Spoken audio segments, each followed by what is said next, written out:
So there is a hell of a lot to learn in Avowed. This game does somewhat bombard you with a lot of systems and mechanics early on, and because of that, I wanted to run you guys through some very easy mistakes you should be avoiding so that you don't run into some of the same issues that I did during the early days of my playthrough. Now, the first thing that I wanted to mention is somewhat basic, but I think it's actually a very easy thing to miss. In this game, you want to be picking up essentially anything and everything that you can, even though it does have an incumbent mechanic that will obviously slow you down once you're carrying too much. Now, the thing in this game is that it is essentially impossible to be encumbered, even though that mechanic is in the game. The reason for that is that at any point, you can just transfer all of the stuff that you need to get rid of into your camp without even needing to go to the camp. You can just go into your inventory, and down in the bottom right, it will give you the little indicator that says you can store this in your chest at the camp. So one, you can just get rid of everything you need without actually needing to drop it all. That means you can then come back later, get it from the camp and go and sell it or whatever you want to do with it. But then secondly, you can also break items down as well, which will give you the materials that they are made from, for example, that you can then use to upgrade similar weapons or armor or whatever the case may be. And so because of those two mechanics, it is essentially impossible to be encumbered in this game. And even when you do become encumbered, like I said, just get rid of it all without needing to even drop it. So because of that, it is 100% worth just picking up genuinely every single item you see. There is no reason to leave anything behind unless it's, for example, like mid to late game and you've already got heaps of money and heaps of items and stuff. That's a bit different, but early on in the game, there is genuinely no reason to leave items behind. So that's one mistake I think a lot of people will make, just because in most other RPGs, that's how it is. If you see something you've already got, there's kind of no point picking it up, but that is definitely not the case in Avowed. Now, another mistake that I definitely made in my own playthrough is to do with the Documents tab, which is essentially where anything you read within the world, lore-related stuff, or even sometimes like mission-related stuff, any of that will be put into your Documents tab, which is very handy because it means if you need to reread something later on that's maybe hinting at a specific item or a part of the story or whatever, all of that is kept in your Documents tab. The issue with that, at least if you play the game like I did, is that there were times I needed to actually look something up that I had recently found, for example, but because I hadn't been checking that Documents tab regularly at all, well, every single thing in the game that I had read to date had this little like unread marker or the little exclamation mark, to the point where I genuinely had no clue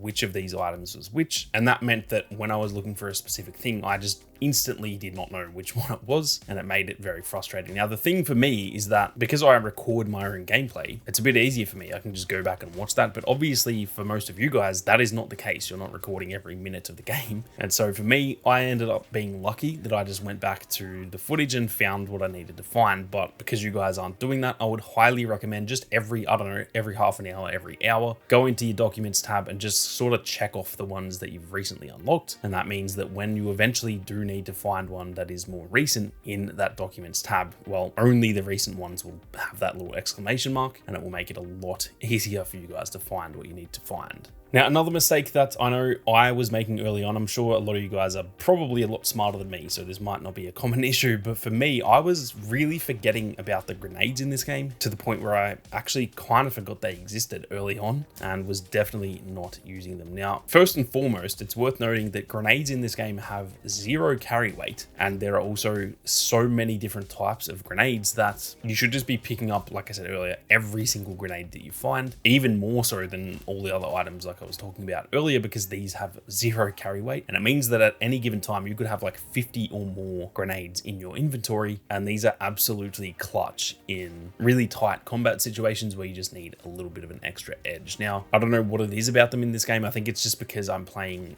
sort of a medieval feeling RPG where we're using swords and bows and arrows and stuff like that, and it kind of feels like I don't have grenades because I don't associate grenades with that setting. But then again, I don't associate that setting with pistols either, and this game has those too. So make the most of the grenades. At least for me, that was something I was really sleeping on early on, but they are definitely very clutch. And like I said, there are so many different types that are helpful for a bunch of different situations. Now, before we go any further, if you guys are interested in more Avowed content and you are new to the channel, be sure to hit that subscribe button. There is so much more content on the way. I've been lucky enough to be playing for the last 2 or 3 weeks now, thanks to Obsidian and Xbox. So I've been grinding away, getting a lot of content prepared, and you are going to want to make sure that you don't miss out. Now, one mistake that I think a lot of people are going to make in this game is essentially to do with your playstyle. And I think a lot of people are going to stick to the same playstyle the whole game, because a lot of the time in most other RPGs, that is sort of how it is. You kind of pick a class or a build, you spend skill points, you do all that sort of stuff, and that almost shapes the way that you play. But this game is not like that at all. You can just use every single type of weapon at any given moment. And of course, certain skill points and stuff do help out with specific playstyles and all that kind of thing. So it's not like you can't buff a certain type of playstyle, but this really is the type of game that you can have like a mage build that is then completely switchable at any given moment for like a warrior build or an archer or anything like that. You can play all of those different playstyles at essentially the same time. And so one mistake I think a lot of people will make is not making the most of that. You should be carrying essentially every type of weapon with you at all times. You should be learning a bunch of spells. And even though you might have a favorite way to play, there might be certain points in the game where it's going to benefit you if you actually have learnt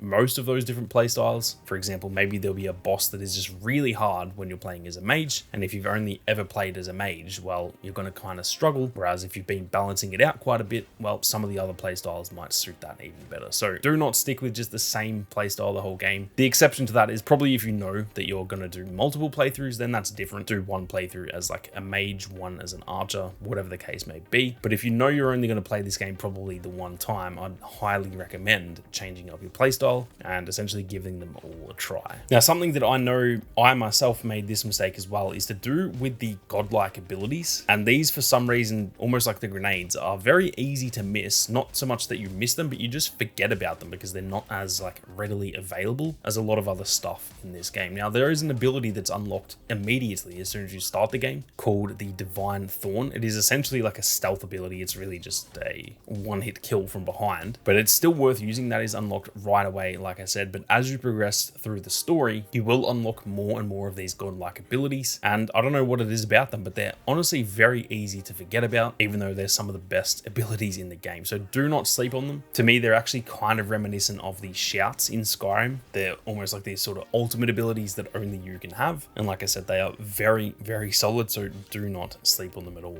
Now, the last mistake that I was definitely making for probably the first like 10 hours of the game, and again, maybe I'm just an absolute dipshit, that is most likely the case, but for any of you who are running a mage build, essentially just anyone using a wand, one thing I didn't realize right away is that you can actually block with a wand when there's nothing in your offhand. Now, the reason that I didn't realize this is that as soon as you get a wand in this game, you also get a grimoire. And so for me, I just sort of thought it was sensible to run a grimoire in my offhand and the wand in my right hand, which, don't get me wrong, that is a good way to play, but because of that, I never learned about the blocking thing. And so what I would recommend is once you've used a grimoire quite a bit and you've learned some of the skills that you can then use without the grimoire, it can be worth getting rid of that and just running literally a wand in your right hand and nothing in your left hand. That means you can then block, and then because you've learnt those skills from the grimoire too, you can just use them anyway with now the ability to block. So that's not to say that that is definitely the best way to play, but I just thought I would mention that anyway. If you guys feel like you're taking damage a little bit too easy when it comes to like up close and personal combat, then using that block ability with the wand is a really good way to counteract that. So I thought I would throw that in there. But that is it for some of the easiest mistakes to avoid making in Avowed, guys. If you think I missed anything as well, be sure to let me know down in the comment section. But with that being said, thank you all very much for watching. You guys have a great day, and I'll catch you all in the next one.